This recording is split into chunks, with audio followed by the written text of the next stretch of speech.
نبی کے دین پہ مٹنے کی بات کرتے ہو،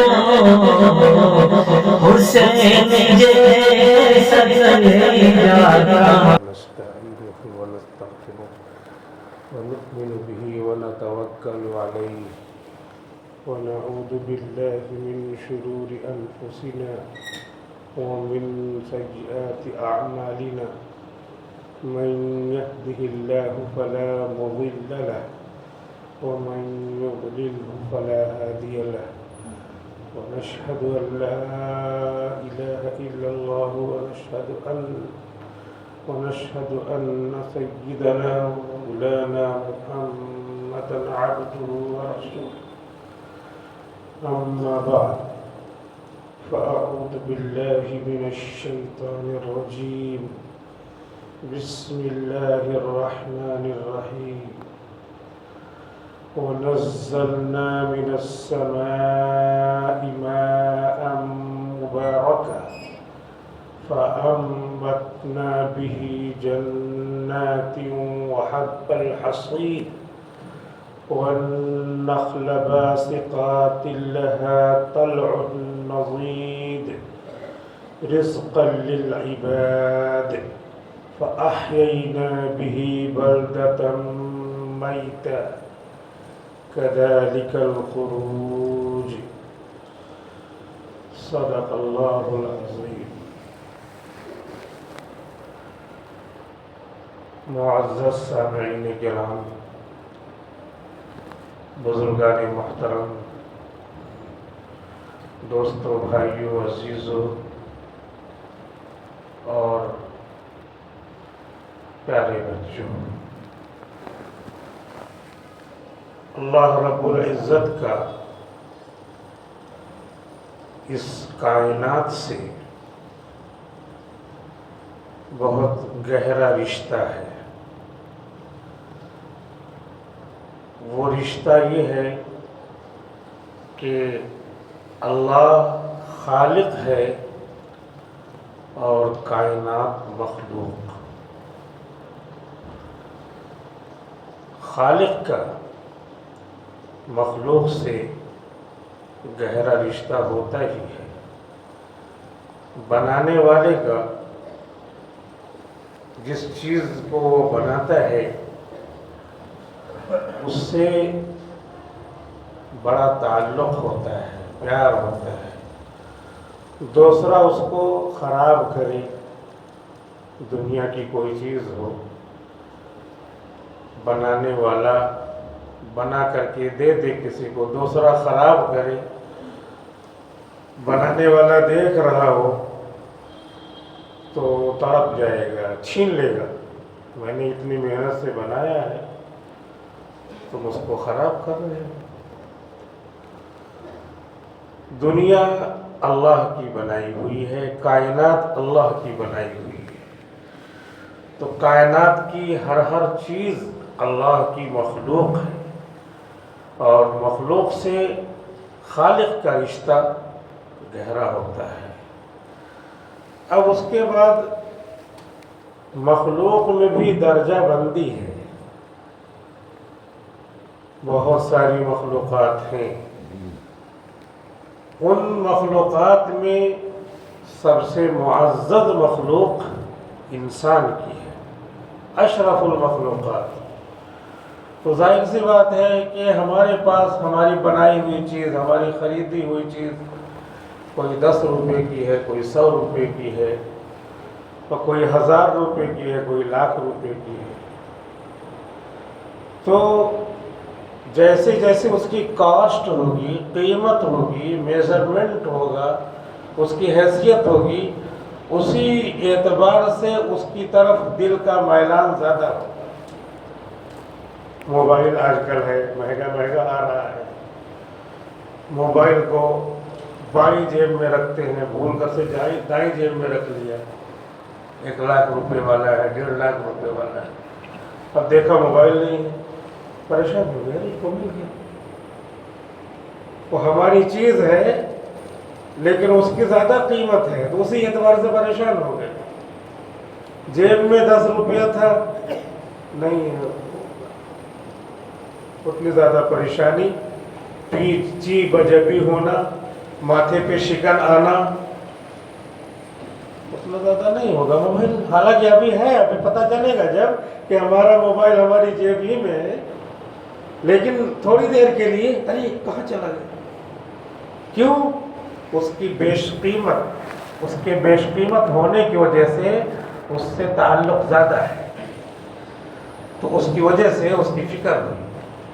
تو ساری مخلوقات میں اشرف المخلوقات اللہ نے انسان کو بنایا، تو انسان ادھر ادھر جائے، برباد ہو، تو رشتے ہونے کی وجہ سے، مضبوط رشتہ ہونے کی وجہ سے اللہ تعالیٰ کو اس کی زیادہ اس کی طرف التفات ہے، فکر ہے. اس لیے وہ بگڑنے نہ پائے، خراب نہ ہونے پائے. اس کے لیے آدم علیہ السلام سے لے کر حضور صلی اللہ علیہ وسلم تک پیغمبروں کو، رسولوں کو، منتخب شخصیات کو بھیجا کہ بتاتے رہے کہ خالق اور مخلوق کا رشتہ ہوتا ہے.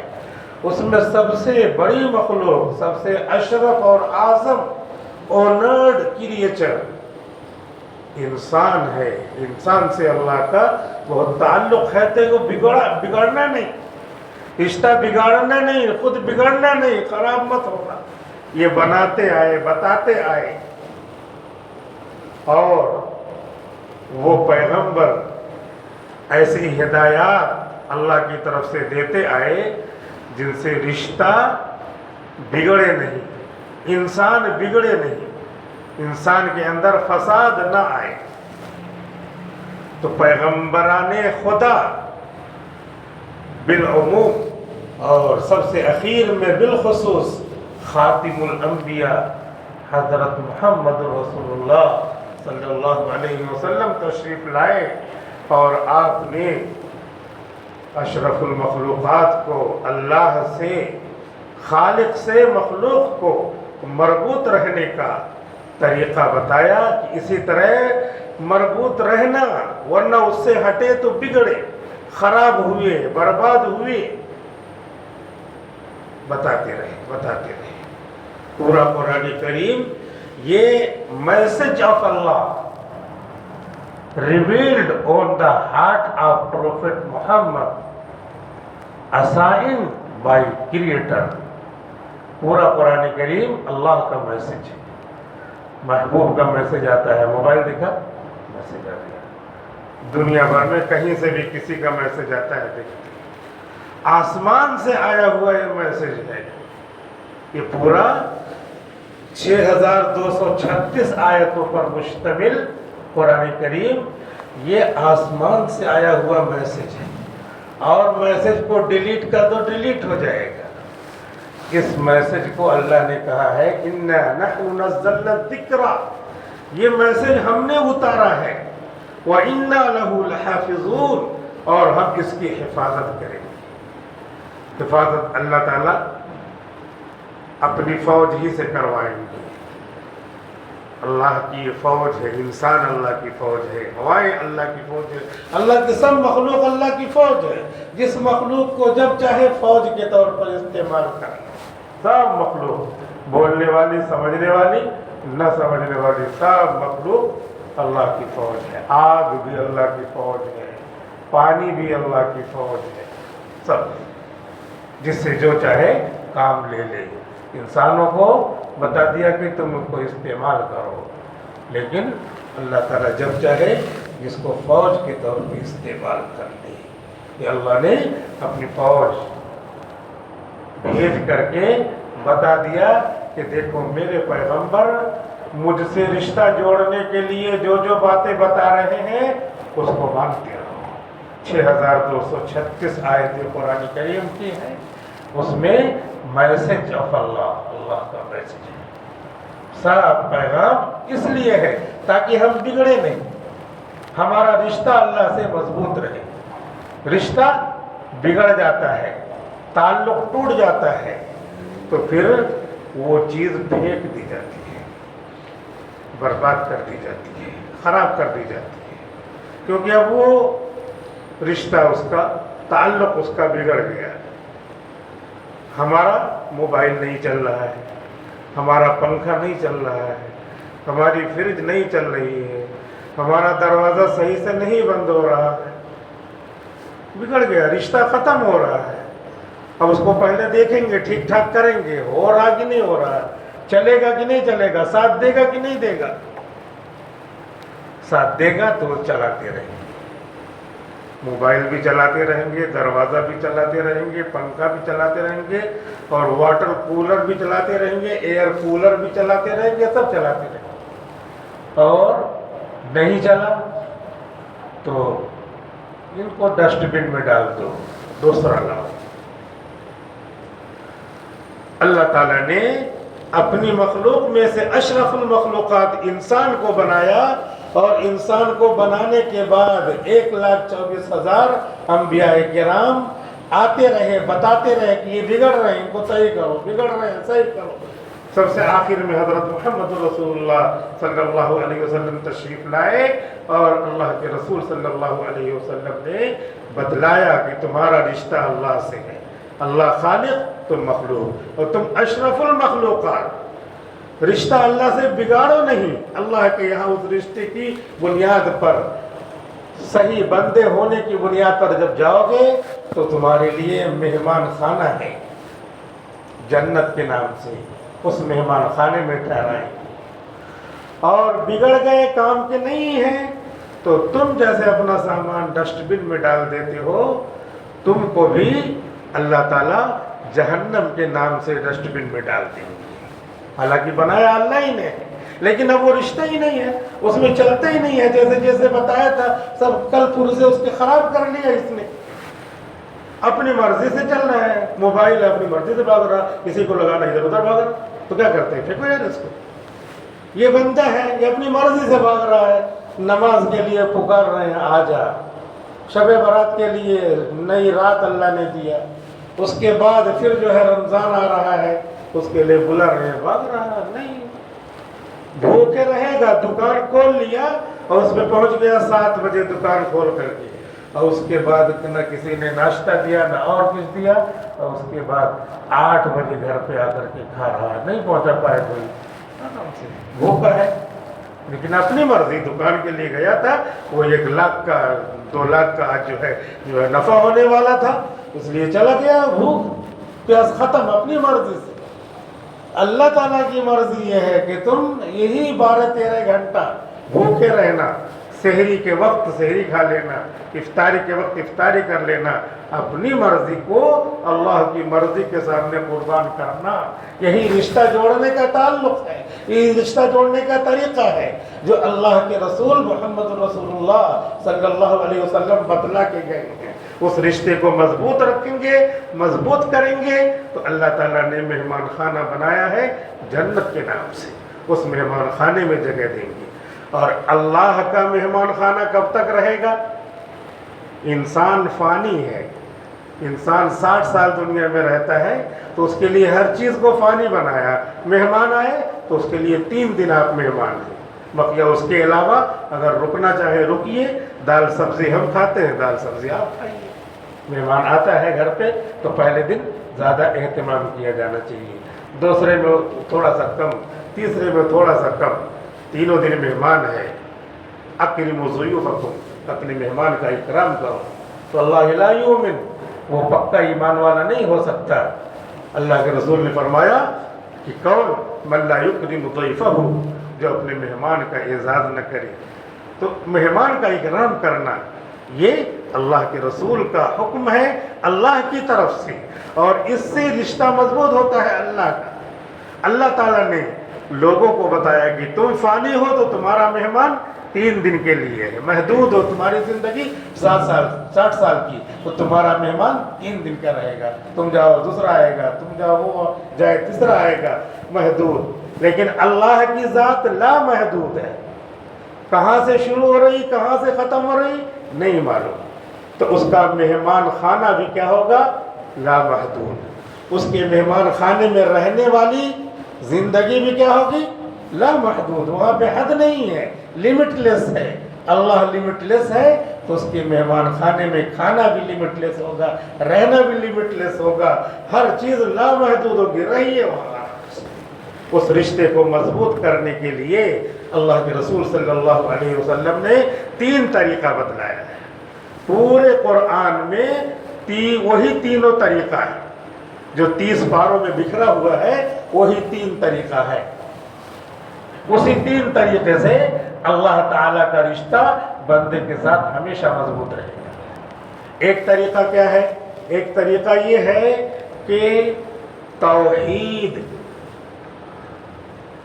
اللہ کو ایک ماننا، اور جتنے حکم اللہ نے دیے ہیں ان کو دل سے ماننا. جتنے حکم دیے ہیں اللہ کو ایک ماننا تو مانتے ہیں، اس میں کچھ کرنا نہیں پڑتا، ماننا. لیکن اس کے بعد جتنے حکم دیے ہیں اس کو دل سے ماننا. روزہ حکم دیا ہے، روزے کو ماننا ہم مانتے ہیں، یہ کیونکہ اللہ نے، اکیلے اللہ نے حکم دیا، اس کا حکم ہے. نماز اللہ نے حکم دیا ہے، ہم مانتے ہیں. زکوٰۃ اللہ نے حکم دیا، ہم مانتے ہیں. سارے حکموں کو ماننا یہ توحید میں آ گیا. اس سے رشتہ مضبوط رہتا ہے. کوئی رشتہ داری ہے اپنی، کسی سے نہیں آتے، 10 سال ہو گئے آئے نہیں. ارے وہ تمہارے چچا ہیں، گئے نہیں؟ ہاں ہیں چچا، مانتا نہیں جا سکا، کوئی بات نہیں، رشتہ مضبوط ہے. ڈنکے کے چوٹ پہ کہتا میں چچا وچا نہیں مانتا. تو اب یہ کیا ہے؟ رشتہ سمجھیے کہ ختم کے درجے میں. یہ بھی کہتا ہے جب وہ اعلان کہتا ہے تو ختم کے درجے میں. ایسے ہی اگر کوئی یہ کہتا میں روزہ نہیں مانتا تو پھر وہ ختم کے درجے میں ہے، پھر وہ مسلمان نہیں رہے گا. کوئی کہتا نماز نہیں مانتا میں تو وہ ختم کے درجے میں ہے، وہ مسلمان نہیں ہے. ایسے چھوٹے بڑے، تو بڑے بڑے احکام ہیں. چھوٹے حکموں میں بھی یہ ہے کہ ایک آدمی کہتا ہے میں داڑھی نہیں رکھتا، میں مانتا ہی نہیں داڑھی رکھی جاتی، تو ختم رشتہ. داڑھی اللہ کا ایک حکم ہے، نہیں رکھتا وہ الگ مسئلہ ہے. لیکن ایک آدمی مانتا ہے رکھنا چاہیے، وہ رکھ لیں گے تو ایمان والا رہے گا. ایسے شراب پیتا ہے، مانتا ہے نہیں پینا چاہیے. رشوت لیتا ہے، مانتا ہے نہیں لینا چاہیے. تو اس طریقے سے ایک حکم جس سے اللہ کا رشتہ بندے سے مضبوط رہتا ہے وہ کیا ہے؟ ونس آف گاڈ، توحید. توحید کا مطلب اسی ایک اللہ کی طرف سے نماز کا حکم، روزے کا حکم، حج کا حکم، زکوٰۃ کا حکم، تلاوت کا حکم، سچ بولنے کا حکم، رشتہ داری جو بندوں میں ہے اس کو نبھانے کا حکم، پڑوس کا حکم، دوست کے احباب ان کا خیال کرنے کا حکم، تلاوت کا حکم، تسبیح پڑھنے کا حکم. جتنا بھی چھوٹے موٹے احکام بھی ہیں، یعنی جو فرض نہیں ہے اس کے نیچے ہیں، سنت اور مستحب ہے، سب ایک اللہ نے دیا ہے، ہم مانتے ہیں. یہ ہم مانیں گے تو اللہ سے رشتہ مضبوط رہے گا. ایک کام یہ ہے، اس سے رشتہ مضبوط رہتا ہے. بہت سارے لوگ اس طریقے سے ہیں معاشرے میں جو ان کو ایسے دھڑلے سے کہہ دیتے ہیں. سب کے سامنے نہیں کہیں گے لیکن دوستوں میں کہہ دیا میں یہ سب تو نہیں مانتا، میں خام خواہ کا پردہ وردہ نہیں مانتا. یہ سب کیا ہوتا ہے؟ نہیں، ڈرنا چاہیے. چلا گیا ونس آف گاڈ، خدا کو ایک ماننا. مت جو ہے عمل کرو لیکن مانو تو توحید. اس سے رشتہ مضبوط رہے گا. جیسے رشتہ داری میں چچا ہے، بھانجا ہے اور کوئی ہے کہیں 10 سال 20 سال دور ہے لیکن کہتا ہاں میرے چچا وہاں رہتے ہیں، میرے ماموں وہاں رہتے ہیں، میں مانتا ہوں لیکن میں جا نہیں پا رہا ہوں، تو کہتے ہیں کہ رشتہ ہے. ایسے ہی اللہ کے رشتے کو ماننے کے لیے اللہ کے ایک ہونے کو ماننا، اور جتنے حکم ہیں اس میں در پردہ کی اللہ کا حکم ہے ماننا. اگر انکار کر دیا تو دائرے سے ہٹ جائیں گے. یہاں تک کہ اگر مان لیا کہ 2.5% زکوٰۃ دینے کا حکم ہے، کوئی یہ کہے میں تو 2% مانتا ہوں، آدھا نہیں مانتا، تب بھی وہ دل سے نکل جائے گا کیوں آدھا نہیں مانتے، کہاں سے تم لائے ہو؟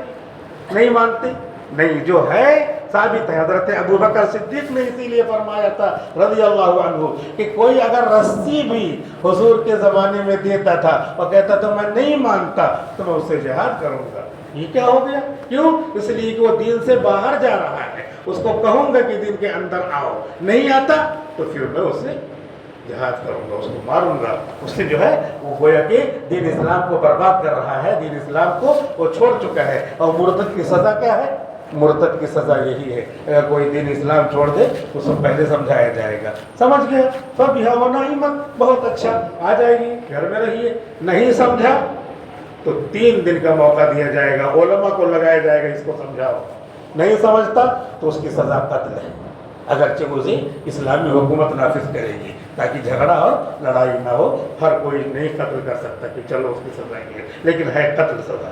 اور عورت اگر ہے تو اس کو بھی 3 دن سمجھایا جائے گا، 3 دن سمجھنے کے بعد نہیں سمجھا اس نے تو اس کو جیل میں ڈال دیا جائے گا، جیل میں ڈال دیا جائے گا یہاں تک کہ وہ مر جائے، وہیں سے اس کا جنازہ نکلے، اس کو قتل نہیں کیا جائے گا، اس کے لیے جیل کی سزا ہے۔ مرتد کی حالت ہے، آج کل یہی حالت ہو گئی ہے کہ بہت سارے لوگ دین اسلام چھوڑ رہے ہیں، توحید چھوڑ رہے ہیں، ونس آف گاڈ ہونے کو چھوڑ رہے ہیں، اس کا نفع نہیں سمجھ رہے ہیں، پوری زندگی عمل نہ کریں، لیکن رشتہ مضبوط ہونے کا ایک طریقہ جو ہے یہ کہ اللہ کو اور اللہ کی مان رہے ہیں، عمل نہیں کر رہے ہیں، لیکن برابر ڈر رہے ہیں کہ بھائی ہم مسلمان ہیں، اللہ نے نماز فرض کیا، میں تو مانتا ہوں، بس دعا کرو جاؤں، تو رہے گا، وہ دائرہ اسلام میں رہے گا۔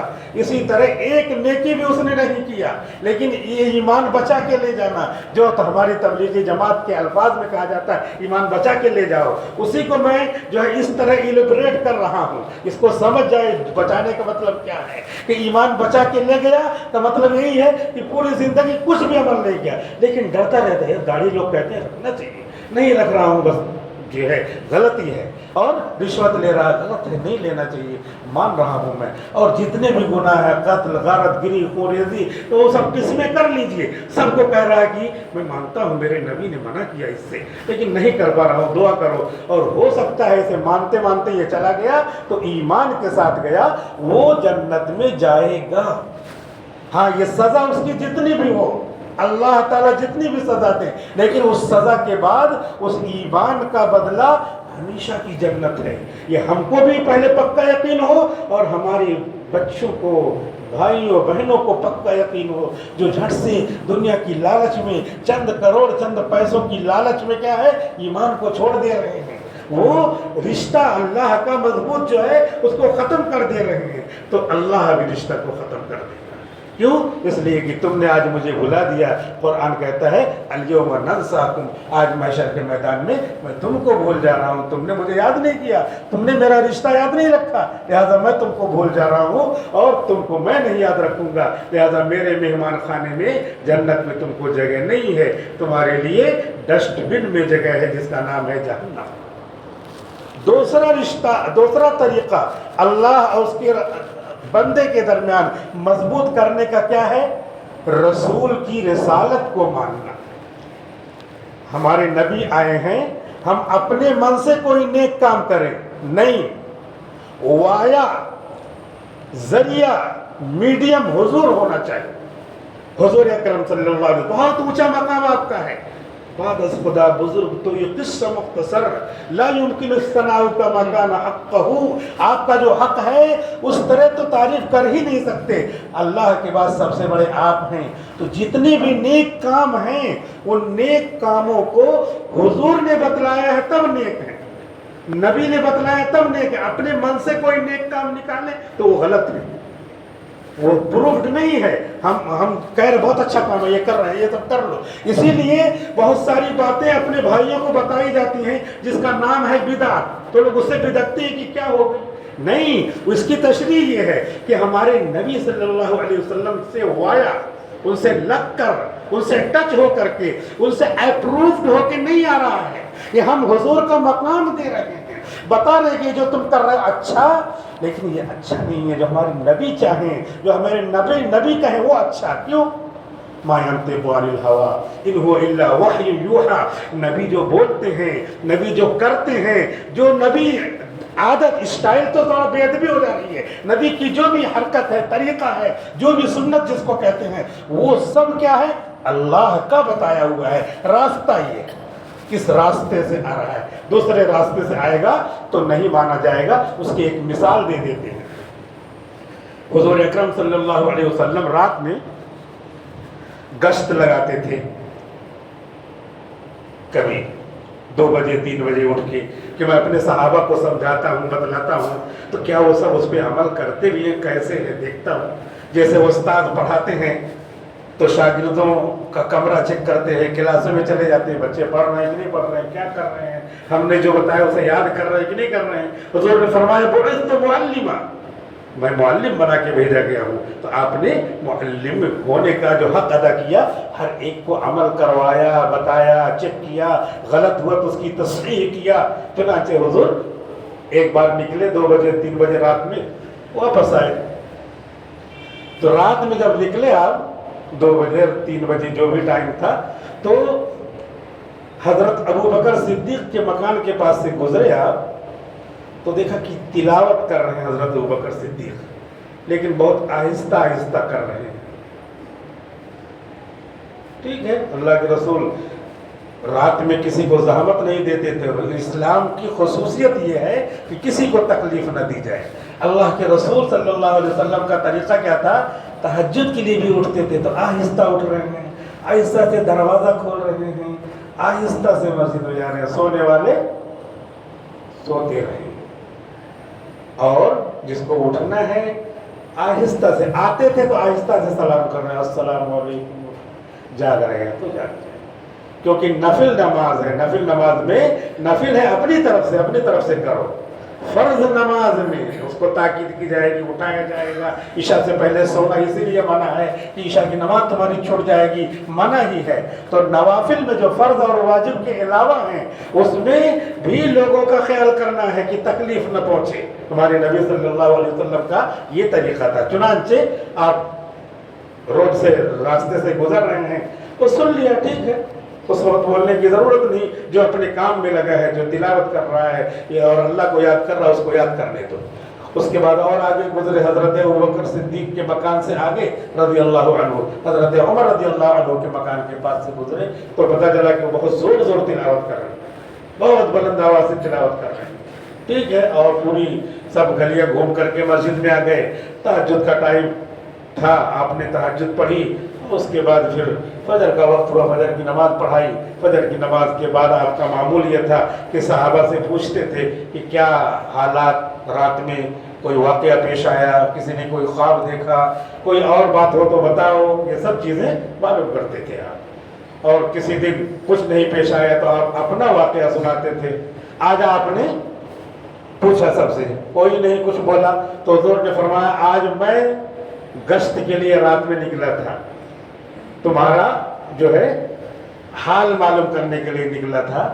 تو میں ابو بکر کے مکان کے پاس سے گزرا تھا. ابو بکر، میں تمہارے مکان کے پاس سے، حضور اس طرح آپ مخاطب کر کے بول رہے ہیں کہ ابو بکر آج میں تمہارے مکان کے پاس سے گزرا تو تم قرآن پاک کی تلاوت کر رہے تھے، لیکن بہت آہستہ آہستہ کر رہے تھے.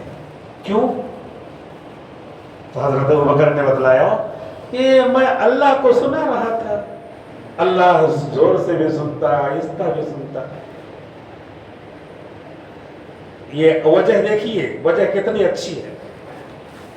بہت صحیح بات ہے. آپ ہم کوئی بھی سنیں گے تو بالکل اچھی بات ہے، صحیح ہے. حضرت ابوبکر کے بعد حضرت عمر رضی اللہ عنہ کی طرف متوجہ ہوئے. عمر، میں تمہارے مکان کے پاس سے بھی گزرا تھا، تم بہت تیز تیز تلاوت کر رہے تھے.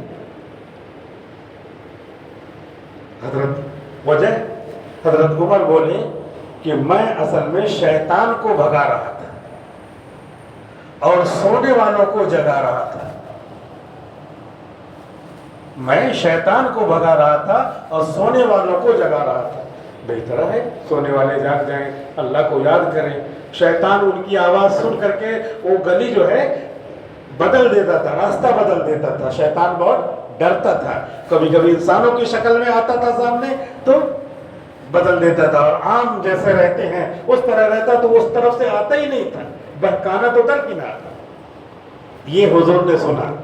حضرت ابوبکر نے کہا میں آہستہ تلاوت اس لیے کر رہا تھا کہ اپنے اللہ کو سنانا ہے. حضرت عمر سے پوچھا، حضرت عمر کہہ رہے ہیں کہ میں اس لیے اس طرح پڑھ رہا تھا تاکہ سونے والوں کو جگاؤں اور شیطان کو بھگاؤں. حضور نے وجہ سن لیا. اس کے بعد فرمایا، اس کو غور سے سنیں، آپ نے فرمایا حضرت ابوبکر سے تھوڑی اپنی آواز بلند کر دی. حضرت عمر سے فرمایا تھوڑی اپنی آواز پست کر دیجیے.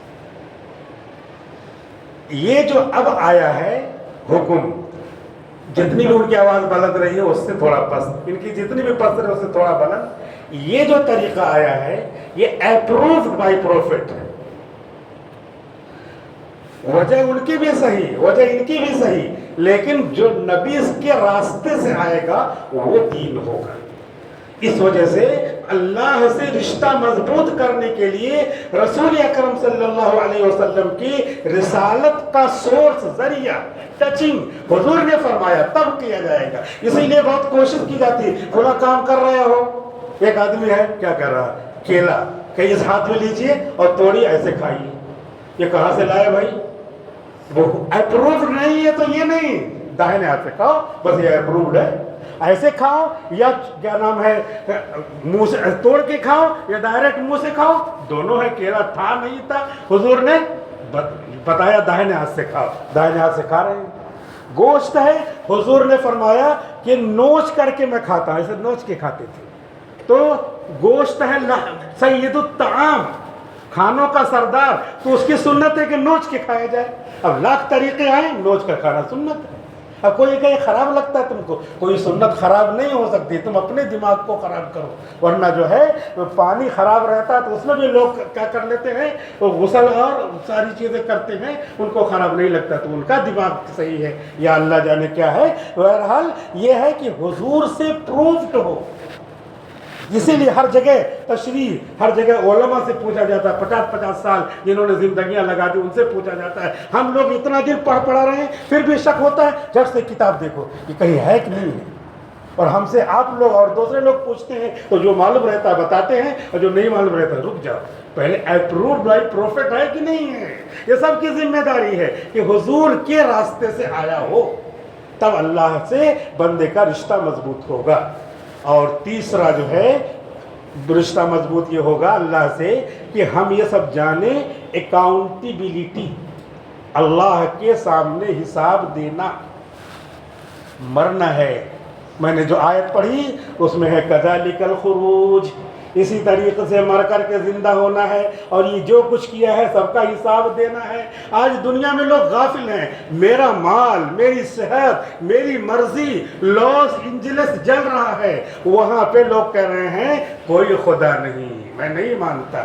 اللہ نے جب آگ لگائی تو پکارنے لگے ہے کوئی، پانی لا رہے ہیں، جو ہے ہیلی کاپٹر سے لا کے گرا رہے ہیں، پانی ہی ختم ہو گیا. اب وہی 2-3 دن سے اننڈیشن اور فلڈ ہے. پتہ چلانے کے لیے ہے خدا کوئی، روکو. کوئی جو ہے تمہارے پاس سوئچ ہو، کوئی جو ہے روکو پانی کو، پانی نہیں رک رہا ہے. بجھاؤ کوئی آگ، کچھ نہیں ہے. پتہ چلا کوئی ہے خدا. تو یہ تیسرا پوائنٹ خدا سے اپنے رشتے کو مضبوط کرنے کا یہ ہے کہ حساب دینا ہے. اور کبھی کبھی دنیا کے حالات لا کر اللہ بتلاتا میں ہوں، نظر نہیں آ رہا ہوں تو بھوک بھی تو نظر نہیں آ رہی ہے، نظر نہیں آ رہا ہوں تو پیاس بھی تو نظر نہیں آ رہی ہے. سب کو مانتے ہو کہ نہیں مانتے ہو؟ درد ہو رہا ہے، مانتے ہو کہ نہیں مانتے ہو؟ نظر تو نہیں آ رہا ہے. تو میں نظر نہیں آ رہا ہوں تو یہ نہ سمجھنا کہ میں نہیں ہوں، میں ہوں. اور بتا دے رہا ہوں کہ آئی ایم گریٹسٹ گاڈ، میں سب سے بڑا خدا ہوں. فرعون اور وقت کے جو پریزیڈنٹس وغیرہ فرعون بنے ہوئے ہیں وہ خدا نہیں ہیں. وآخر دعوانا الحمدللہ رب العالمین.